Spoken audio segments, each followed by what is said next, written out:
ጭራሽ ወደ ቀያችን ወደ ሰፈራችን ሽፍቶች የተበራከቱ ሰዎች በነፃነት ከቦታ ቦታ ተንቀሳቅሰው ስራ መስራት ወደማይችሉበት ደረጃ መድረሳችን ለሁላችንም አጠያያቂ ጥዩፍ የማይገባ ልንማርበት የሚገባ ጉዳይ ይመስለኛል።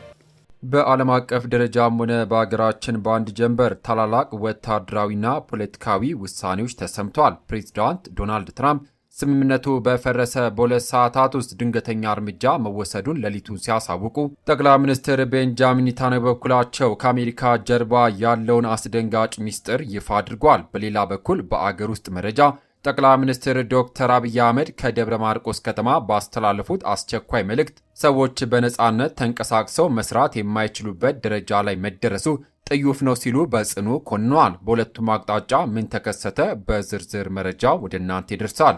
ሰላም ጤና ይስጥልን። ቪዲዮን ላይክ እና በቅድሚያም የትራምፕ መግለጫና የሆርሙዝ ወሽመጥ የሌሊቱ ፍጥጫ። ክቡራን አድማጮች ወደ መጀመሪያው ሰበር መረጃችን ስናልፍ በዓለም ፖለቲካ ላይ ሌሊቱ ሙሉ ታይቶ የማይታወቅ እጅግ ከባድ ፍጥጫ ተከስቷል። የዩናይትድ ስቴትሱ ፕሬዝዳንት ዶናልድ ትራምፕ እሁድ ዕለት በሰጡት መግለጫ አሜሪካ በኢራን ላይ ሌሊቱ ሙሉ በጣም ከባድ የሆነ እርምጃ መውሰዷን በይፋ አረጋግጠዋል። ትራምፕ ለሲኤንኤን በሰጡት ቃል ላይ ከፍተኛ መገረማቸውና ቁጣቸውን በመግለጽ እነዚህ ሰዎች የሆነ ችግር አለባቸው፣ ትላንት ብቻ ከነሱ ጋር ስምምነት አድርገን ሁሉንም ነገር ትተው ነበር፣ ነገር ግን ድንገት ከ2 ሰዓት በኋላ አንድ መርከብ በድሮን መቱ ብለዋል። ይሁን እንጂ ስልታዊ የሆርሙዝ ወሽመጥ አሜሪካ እስከምትፈልገው ድረስ ክፍት ሆኖ እንደሚቀጥል አጥብቀው ተናግረዋል። ይህ በእንዲህ እንዳለ ግን አዲስ የተቋቋመው የኢራን የፋርስ ባህረ ሰላጤ ስትሬት ባለስልጣን በበኩሉ በሆርሙዝ በኩል መተላለፊያ ማድረግ እንደማይቻል በመግለጽ የአሜሪካን ኃይሎች እንቅስቃሴ ህገወጥ ሲል ጠርቶታል።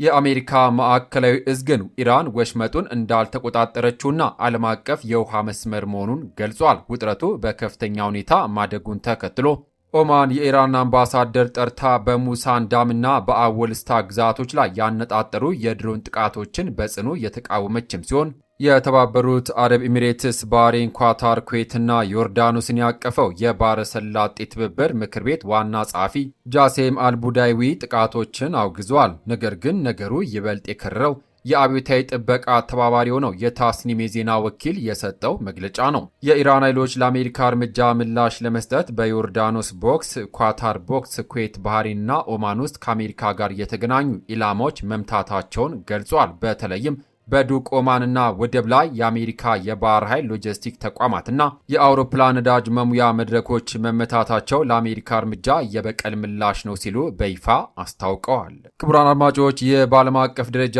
የተከሰተው የለየለት ፍጥጫ በዚህ ብቻ አያበቃም። ከጀርባው ደግሞ እስራኤልና አሜሪካ ከመጋረጃ በስተጀርባ ሲያሴሩት የነበረው ሌላ ትልቅ ሚስጥር ይፋ ሆኗል። ለመሆኑ ኔታንያሁ ስለ ትራምፕና ስለ ኒውክሌር ፕሮግራም የገለጡት የአስደንጋጭ ሚስጥር ምንድን ነው? ቀጣዩ መረጃችን በዚህ ጉዳይ ነው። አብራችሁን ቆዩ።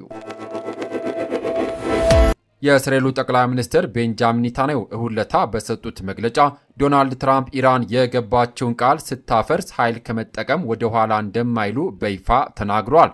ኔታንያሁ ለኤንቢሲ ኒውስ በሰጡት ቃለ ምልልስ ፕሬዚዳንት ትራምፕ በተለይም በኒውክሌር ጉዳይ ላይ ስምምነት የማድረግ ዕድልን በድርድር ማሟሟት ይፈልጋሉ ብዬ አስባለሁ፣ ግን ኢራናውያን የገቡትን ቃል ኪዳን ሲያፈርሱ እርምጃ ከመውሰድ በግልጽ አያፈገፍጉም ብለዋል። ኔታንያሁ ይህን ያሉት በቅርቡ ስላረፉት የአሜሪካው ሴናተር ሊንስ ግራም በሰጡት ማብራሪያ ላይ ነው። ሴናተሩ የእስራኤል ደፋር ደጋፊና የቴህራን ጠንካራ ተቺ እንደነበረ ያስታወሱት ኔታንያሁ ሴናተር ሊንስ ግራም በሕይወት በነበረበት ወቅት ወደ እሳቸው መጥቶ ቢቢ ማድረግ አለብህ፣ ይህንን የኒውክሌር ጦር መሳሪያ ፕሮግራም እኛን ከማጥፋቱ በፊት ቀድመን ማጥፋት አለብን በማለት በጽኑ ያሳስበው እንደነበር ሚስጥራዊ ንግግር ለህዝቡ ይፋ አድርገዋል። ክቡራትና ክቡራን የዩቲዩብ ቻናል ቤተሰቦች ይህ በዓለም አቀፍ ደረጃ መሪዎቹ እርስ በርስ የሚወራወሩት ከባድ ማስጠንቀቂያ እንዳለ ሆኖ ወደ ሀገራችን ስንመለስ ደግሞ መላው ማህበረሰብ በትኩረት የተከታተለው ሌላ ታላቅ ታሪካዊ ክስተትና አስቸኳይ መግለጫ ተሰምቷል።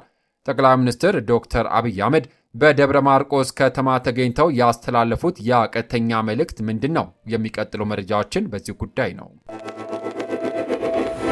የጠቅላይ ሚኒስትር ዶክተር አብይ አህመድ መግለጫና የደብረ ማርቆሱ ጥሪ ዛሬ እሁድ ሐምሌ 5 ቀን 2018 ዓ.ም በአማራ ክልል ምስራቅ ጎጃም ዞን ዋና ከተማ በሆነችው ደብረ ማርቆስ ከተማ የተገኙት ጠቅላይ ሚኒስትር ዶክተር አብይ አህመድ በታሪካዊ የንጉሥ ተክለ ሃይማኖት አውሮፕላን ማረፊያ ይፋዊ የምረቃ ሥነ ሥርዓት ላይ በመገኘት እጅግ ጠንከር ያለ ንግግርን አድርጓል። የአውሮፕላን ማረፊያ የኢትዮጵያ አየር መንገድ 25ኛ የአገር ውስጥ መዳረሻም ሲሆን የቅድመ ምረቃ በር አገልግሎት ያስጀመረው ከአንድ ወር በፊት ሰኔ 6 ቀን ነበር። ጠቅላይ ሚኒስትሩ የከተማዋን ጥንታዊነት በማንሳት አትመጣም ወይ ማርቆስ ከተድላው ከተማ በሺ በአውሮፕላን በሺ በሎንችና የተባለለትን ግጥም አስታውሰው ባለፉት ጥቂት ዓመታት ግን ሎንቺናውም አውሮፕላኑም ችግር ሆኖ መቆየቱን ገልጸዋል። ዛሬ በአውሮፕላን የመጓዝ ዕድል በቀን 3 ጊዜ እንዲሆን ተደርጎ መመለሱን ያበሰሩት ጠቅላይ ሚኒስትሩ ነገር ግን በየብስ ትራንስፖርት ወይም በሎንቺና የመኪና ጉዞ ላይ ያለውን ተግዳሮት ለማስወገድ የመንግስትና የሕዝብ ጥረት እንደሚያስፈልግ አሳስበዋል። በተለይም ከአዲስ አበባ በስተ ሰሜን 142 ኪሎ ሜትር ርቀት ላይ በምትገኘው በኦሮሚያ ክልል ሰሜን ሸዋ ዞን ደገም ወረዳ ውስጥ ባላቸው አሊዶሮ ቀበሌና በአባይ ሸለቆ አካባቢዎች ሰላማዊ ተሳፋሪዎች ላይ የሚፈጸሙትን የጅምላ እገታና ያልተገቡ ድርጊቶችን አንስቷል። በእነዚህ ድርጊቶች መንግስት ሸኔ የሚለውና ራሱን የኦሮሚያ ነጻነት ሰራዊት የሚለው ታጣቂ ቡድን የሚከስ ቢሆንም ቡድኑ ክሱን አስተባብሎ መንግስት ያደራጃቸው አካላት ድርጊቱን ይፈጽማሉ ማለቱና መንግስትም በታጣቂዎች ላይ እርምጃ እየወሰደ ለንግግር ጥሪ ሲያደርግ መቆየቱን አስታውሰዋል። ጠቅላይ ሚኒስትሩ በንግግራቸው በአባይ ሸለቆ አካባቢ አሊዶሮ አካባቢ የሸፈተውና ወደ አዲስ አበባ አላሻግርም ያለውን ሽፍታ በጋራ ታግለን ማስወገድ ሲገባን ከደብረ ማርቆስ ደጀን መሄድ እንዳንችል ተጨማሪ ሽፍቶች ማበርከታችን ተገቢ ጉዳይ አይመስለኝም ካሉም በኋላ ጭራሽ ወደ ቀያችን ወደ ሰፈራችን ሽፍቶች እየተበራከቱ ሰዎች በነጻነት ከቦታ ቦታ ተንቀሳቅሰው ስራ መስራት ወደማይችሉበት ደረጃ መድረሳችን ለሁላችንም አጠያቂ ጥዩፍ የማይገባ ልንማርበት የሚገባ ጉዳይ ይመስለኛል ሲሉ በጽኑ ኮንነዋል። በመጨረሻም የበር አገልግሎት ቢኖርም የአውሮፕላን ትኬት መክፈል ለማይችሉ ዜጎች በትራንስፖርት ወደ ባህር ዳርም ሆነ ወደ አዲስ አበባ ለመሄድ ሰላም በእጅጉ አስፈላጊ መሆኑን ጠቅላይ ሚኒስትሩ ጠቅሰው ሰላምን ለማውረድና ወቅታዊ ችግሮችን ለመፍታት ሲባል ሊወያይና ሊነጋገር ለፈለገ ለማንኛውም ታጣቂ አካል የመንግስታቸው በር ክፍት መሆኑን ገልጿል። የማያግባቡን ጉዳዮች ካሉ በሰላማዊ በሰለጠነ የፖለቲካ አግባብ መነጋገር ይቻላል። ከዚህ ውጭ ያለው አማራጭ ኢትዮጵያን አይጠቅምም፣ አማራን አይጠቅምም፣ ጎጃምን አይጠቅምም ሲሉ ጥሪ አቅርበዋል። በአሁኑ ወቅት የፋኖ ኃይሎች ባለፈው ሰኔ ምርጫን ጨምሮ በተለያዩ ጊዜያት የትራንስፖርት እግዶችን ሲጥሉ መቆየታቸው ይታወሳል። ዘገባው የቢቢሲ ነው።